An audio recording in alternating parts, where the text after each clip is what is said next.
আসসালামু আলাইকুম। কেমন আছেন সবাই? আমি ভিডিওতে খুবই অনিয়মিত। আজ অনেক দিন পর ভিডিও ছাড়ছি। অনেক দিন হলো আমাদের দেশের অবস্থা খুব একটা ভালো না। তার মাঝে প্রায় ১২-১৩ দিন কি ১৪ দিনের মতো আমাদের নেটের অবস্থা খুবই খারাপ ছিল।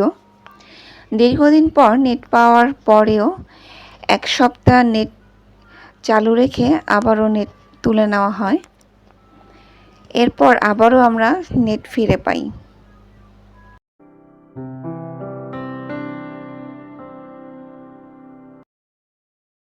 নেট ওপেন করে দেওয়া হলেও সার্বিক পরিস্থিতির অবস্থায় মানসিক অবস্থা একেবারেই ভালো নেই যে কোনো ভিডিও আপলোড করব কিংবা শান্তিমতো বা মন মতো কোনো কথা বলবো।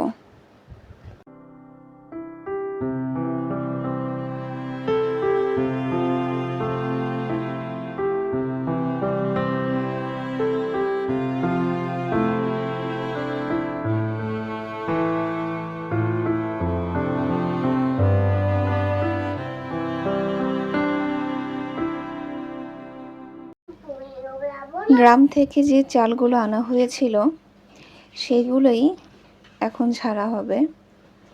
তো আমি কিছুক্ষণ দাঁড়িয়ে এখানে চাল ঝাড়া দেখছিলাম।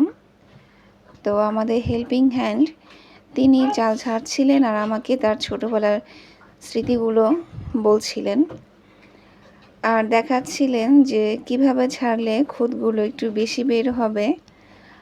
আর তিনি প্রথম যখন চাল ঝাড়া শুরু করলেন একদম ছোট থাকতে তখন কি হয়েছিল, কিভাবে কি করতেন সেই স্মৃতিগুলোই আসলে আমার সাথে শেয়ার করছিল আর বলছিল। আমিও দেখছিলাম।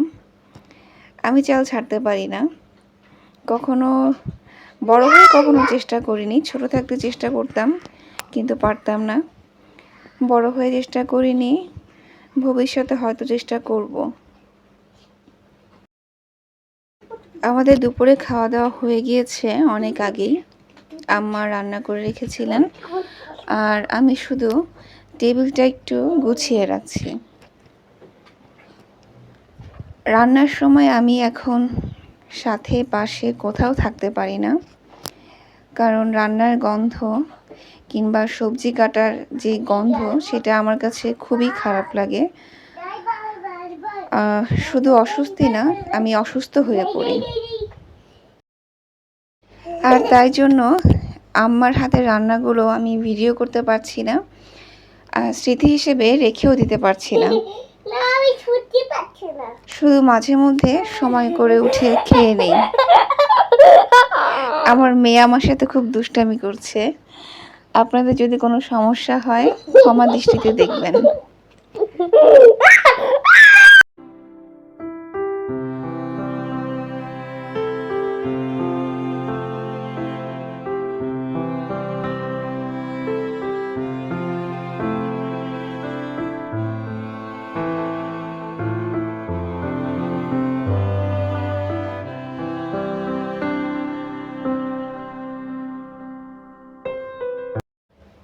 ছোট ছোট জিনিসগুলো ওয়ার্ড্রোবের উপরে রাখা হয়েছে আমার মেয়ের কারণে।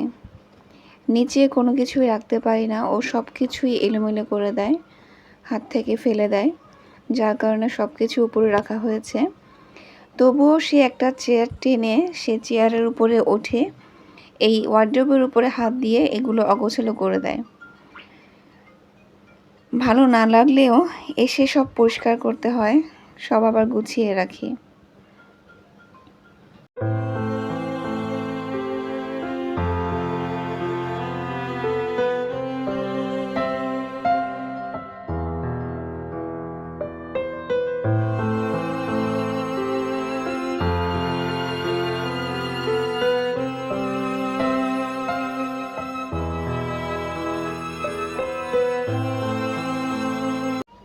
আমার ভিডিওগুলো যদি আপনাদের কারো ভালো লেগে থাকে কিংবা ভিডিওর কোনো অংশ যদি ভালো লেগে থাকে আর যদি আমাকে সাপোর্ট করতে চান, তাহলে আমার ভিডিওটি যারা এখনও লাইক করেননি তারা একটি লাইক দিয়ে আমার পাশে থাকবেন। আপনাদের একটি লাইক এবং মন্তব্য যেমন আমাকে উৎসাহ যোগায়, ঠিক তেমনি আমার এই ভিডিওটিকে অন্য আরও সবার কাছে পৌঁছে যেতে সাহায্য করে। যখনই টিভি ওপেন করি কিংবা ফেসবুক, ইউটিউব যেখানেই যাই না কেন মনের অবস্থা আর ভালো থাকে না। কারো ভিডিও দেখব তেমন ইচ্ছেটাও আর হয় না।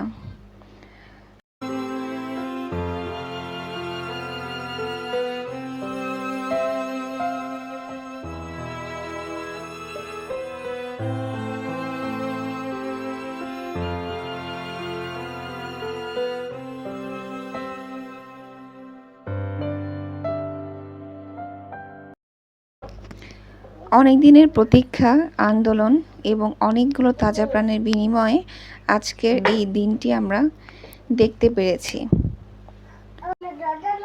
ইতিহাসের এক চরম অধ্যায়ের সাক্ষী হয়ে থাকলাম আমরা ২৪ সালের মানুষ। এতদিন বইয়ের ইতিহাস পড়েছি, আজ বাস্তব জীবনে সেই রূপের প্রতিফলন ঘটেছে। জনসমুদ্রের ঢেউয়ে উচ্ছ্বাসের ছলকানি। যত প্রাণ গিয়েছে, যতগুলো মা বাবার কোল খালি হয়েছে, যতজন ছেলে মেয়ে এতিম হয়েছে, আল্লাহ সবাইকে ধৈর্য ধারণ করার তৌফিক দান করুন, আমিন। আমরা আমাদের প্রতীক্ষিত সেই দিনটি পেলাম। এখন শুধু বলতে ইচ্ছা করছে, আমরা স্বাধীন হলাম বহুবার, শুধু সভ্য হলাম না। কিছু মানুষরূপী অমানুষের জন্য ঘৃণিত কথা আসে। আজকের দিনটি এমনই একটা দিন, যেদিনে সরকারের পতন হলো, ছাত্র সমাজের জয় আসলো, আবারও এক ইতিহাসের সৃষ্টি হলো। পরদেশ না, বরং নিজ দেশের কিছু ক্ষমতাধারীর কাছ থেকে বিজয় অর্জন করে নতুন এক স্বাধীন দেশের উকি। কিন্তু এর মাঝে কিছু অশোভন আচরণেরও সাক্ষী হলাম এই আমরাই ২৪ সালের মানুষ। এটা আদৌ কি আমাদের কাম্য? খুবই লজ্জাজনক অধ্যায় যোগ হলো। এটাও মনে রাখতে হবে। সত্যি মনে রাখার মতো একটা দিন, একটা মনে রাখার মতো মাস, মনে রাখার মতো একটা সাল, ২০২৪ সাল। কোনো কিছু অর্জন করা যতটা সহজ,